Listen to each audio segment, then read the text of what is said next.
Hi, everybody. It's Darcy Justin. I'm so glad that you are here. If you are here for the first time, welcome. And if you are coming back to hear another thing that I have to say, then thank you, thank you, thank you. I'm so glad that you're here.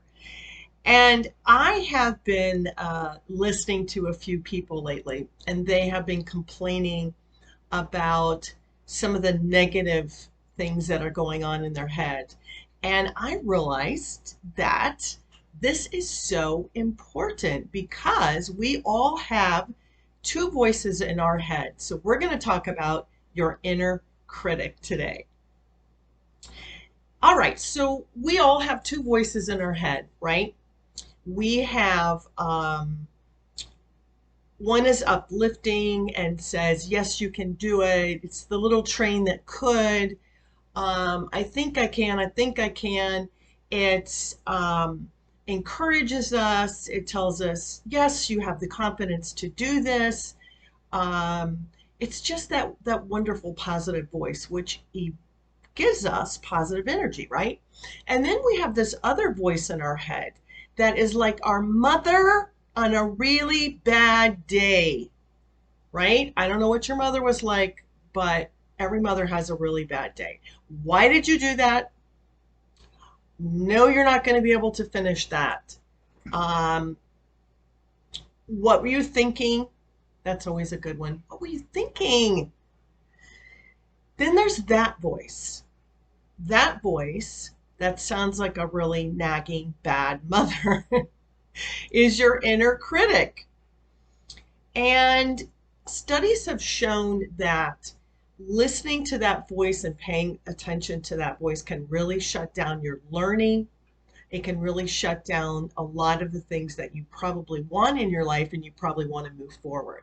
So it's really important that we get past listening to that voice, the inner critic.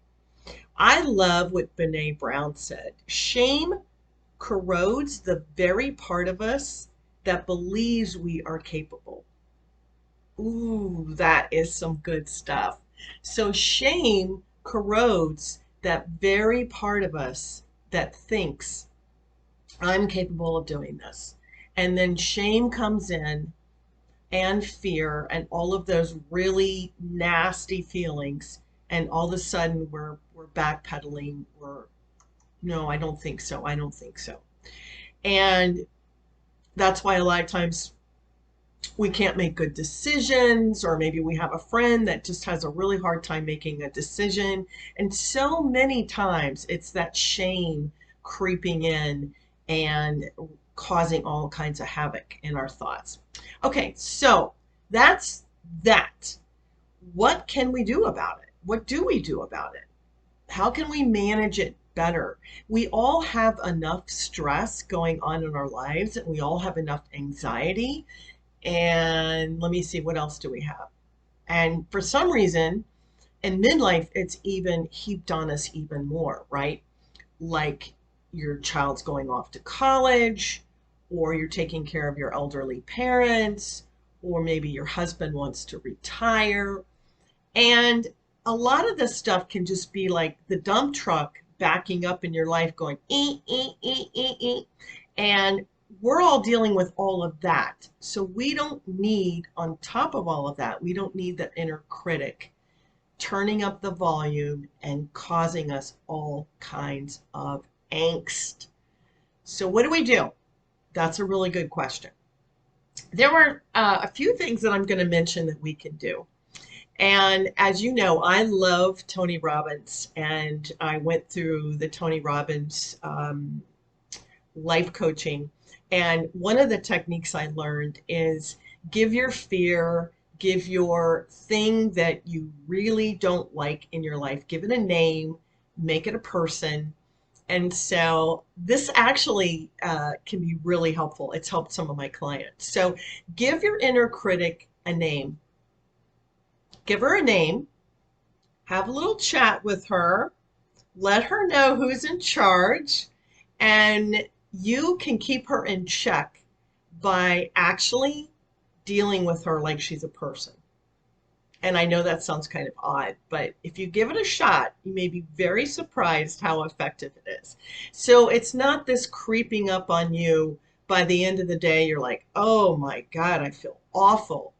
It's when she rears her ugly little head, you go, wait a second, Sophie, whatever you want to name her. Some people actually name them like after movie stars and stuff like that. I want you to get in the back seat of my car today. You are not riding in the front seat. You're riding in the back seat, and I am going to tell you to zip it. And it's amazing when you just make that shift, how you become really aware that you don't have to accept that thought. You don't have to accept that really bad feeling and all of everything that comes with that, that you don't have to accept that. So that is a clever little trick, and different people do different things with it, but I'm going to tell you it really works. I've done this with my coaching clients. I've done it with fear, where you give a name to fear and you start addressing your fear directly. Address your inner critic directly. Say, wait a second. No, no, no, no, no, no, no. You get a ride in the back seat. I'm not listening to you all the time. It works. Try that. And remember that negative energy is a huge energy drain on you. So we were just talking about how difficult this time of life in life can be, and how all the pressures can be piling, and there are a lot of things that can steal our energy, and we don't need that. We need all the energy we can get. We need all the sleep we can get. Oh my goodness. So focus on some affirmations every day and try to make a shift from the negative thoughts creeping in to some positive thoughts. This is true, you guys. This is a truth. Whatever you pay attention to is going to create an emotion for you. So if you pay attention to some affirmations in the morning, maybe set your day up, maybe knowing there's some difficult things coming down the road later in the day, have your affirmations there. That's your focus, and that actually can trigger your emotions around that. So that's a way of sort of getting ahead of your inner critic. That's a way of sort of managing your inner critic in a different way. But that's one thing that you might want to really think about. I love affirmations. And the more you get into them and the more you start doing them, the more it just becomes part of your life, knowing that you want to get ahead of the curve, knowing the inner critic is going to pop up, knowing the negative thoughts are going to pop up. So the third thing is, when in doubt, do some journaling. I'm doing a whole video on how journaling can help you in midlife, because we really need to get our head around our thoughts and what we want to pay attention to and what we don't want to pay attention to. It's really amazing when you start writing things down. They can either become very true, or they can just become out and out lies. Or every once in a while, you look at it and you're like, this is ridiculous. I can't believe I'm thinking about this. I can't believe I'm thinking about my next door neighbor, blah, blah, blah, blah, blah. But it does happen. It's human, and we all do it. So journaling can really help you become more aware, and it can really help you process some of the stuff that's going on. The fourth thing is, I'm not going to say self-love, because I feel like self-love is really overused right now. But how about if we just put it in a whole different way? Be nice. Be nice to you. Being nice to you is shutting down your inner critic. Actually, it'll probably just shock the shit out of her. She'll probably just be like, what? You don't agree with me? Are you kidding? I thought we were on the same page, Darcy. No. So be nice to you. I can't tell you how many times I have been so mean to myself. You're fat. You're not smart enough. You're this. You're that.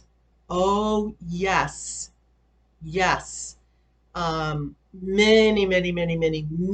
things. I could give you a list that long of where I am overly critical and actually mean to myself. So shut that down. There's really no need for it. Okay? No one's going to love you and give you what you need unless you love yourself first, right? It's up to you to love yourself first, give yourself what you need, and everyone else is going to follow your example. That's the way life works. If you're overly critical and you're mean and you say horrible things about yourself, then what does that set the stage for? And in comes the inner critic. Oh yeah, that's that's what I'm looking for. That's what the inner critic was looking for. And that is a place you can stay, you can spiral, you can go down into depression. It's really not a good place to be in. So stand up for yourself.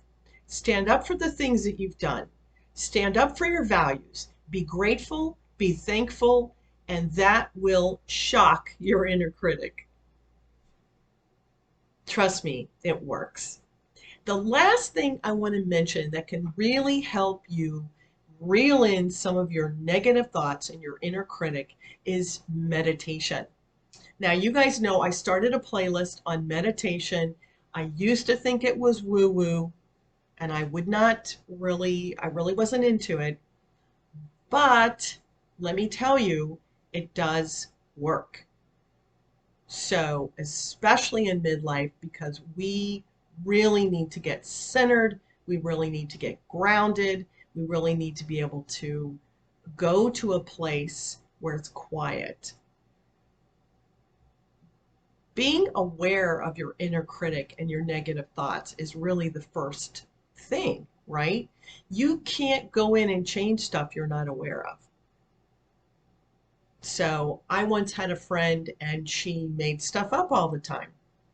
And she actually made stuff up all the time. She wasn't even aware that she was constantly making stuff up. I'm sure you know someone like that, or there's someone like that in your family, and you just want to be like, so not true. But anyway, um, if it's in your family, you just kind of have to deal with it. But it's really important that you sit quietly, you become more grounded, you will become more peaceful. You'll have a different peace about you. Meditation can also really give you patience. I know that sounds crazy, but it has given me patience and lots of other people that I know too. It will help raise your awareness. And I truly believe from the bottom of my heart, it will help you look at your life differently.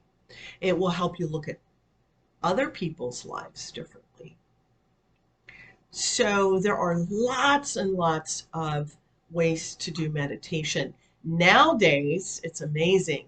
You can go on YouTube, you can go on your app, you can do it in the morning. If you could do it, you can do it at lunch, at work, and take a time out and go, I'm going to do this for me. But whatever you have a little bit of time to do, I would say start with 10 minutes and then go from there. A lot of people like to meditate before they go to bed because it's such a peaceful way to go to bed. And there's so much, really, there's so many good apps and there's so much really good music out there. And you can do self-guided meditations or you can just have your quiet time. As you grow your mindset to focus on positive thoughts and energy, you will be teaching your inner critic a lesson.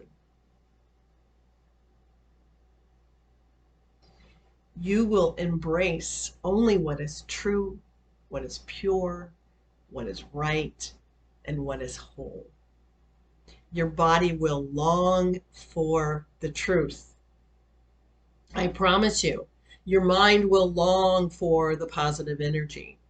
And when the other stuff comes in, you'll be like, no, you get a ride in the back seat. Shame, fear, your inner critic that just doesn't want you to take the risks and do some of the things that you want to do. I hope this has been helpful for you today.